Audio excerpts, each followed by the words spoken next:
The Philippines has recalled its ambassador to Canada in an escalating row over the disposal of waste wrongly labeled as recyclable. The Philippines Foreign Secretary said Canada missed a May 15 deadline to retrieve rubbish shipped out in 2014. Last month, Philippine President Rodrigo Duterte said he would sail to Canada and dump their garbage there. Reports say the waste amounts to many dozens of containers filled with common household rubbish like soiled nappies.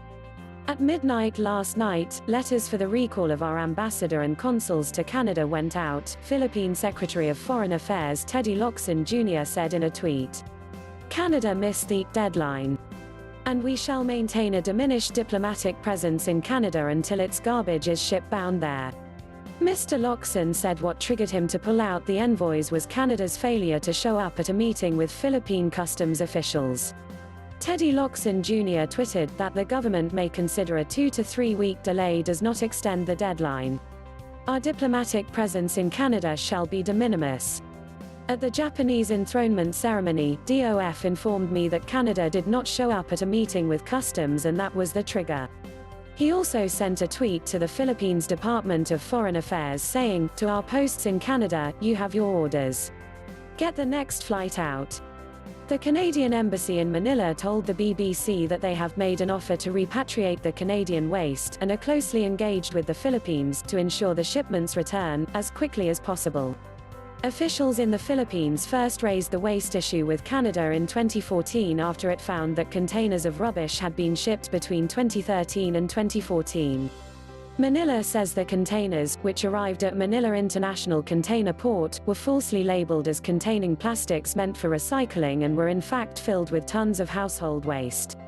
Another inspection of the remaining containers in 2015 found they contained non-hazardous municipal waste, including household and street rubbish. Some remain in storage at the Manila port while others have been disposed of in a large landfill site. In 2016, a court in the Philippines ordered the waste to be shipped back to Canada at the expense of the importer. That same year, Canada amended its own regulations around hazardous waste shipments to prevent a repeat of this. Earlier last month, Mr. Duterte strongly criticized Canada, saying it had turned his country into a dump site. The challenge of global waste, and where it ends up, has been of growing concern, but it was after a ban on foreign waste by China in 2017 that the extent of the problem surfaced. In that year alone, China had taken in 7 million tons of plastic scrap. The idea was that a large proportion could be processed and recycled, but in reality some was destined for landfill. Many environmental campaigners considered it a victory when China clamped down.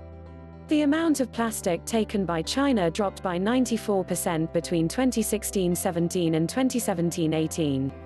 However, a large proportion of this waste is now being sent to countries across Southeast Asia such as Malaysia and the Philippines. News script taken from BBC. Thanks for watching.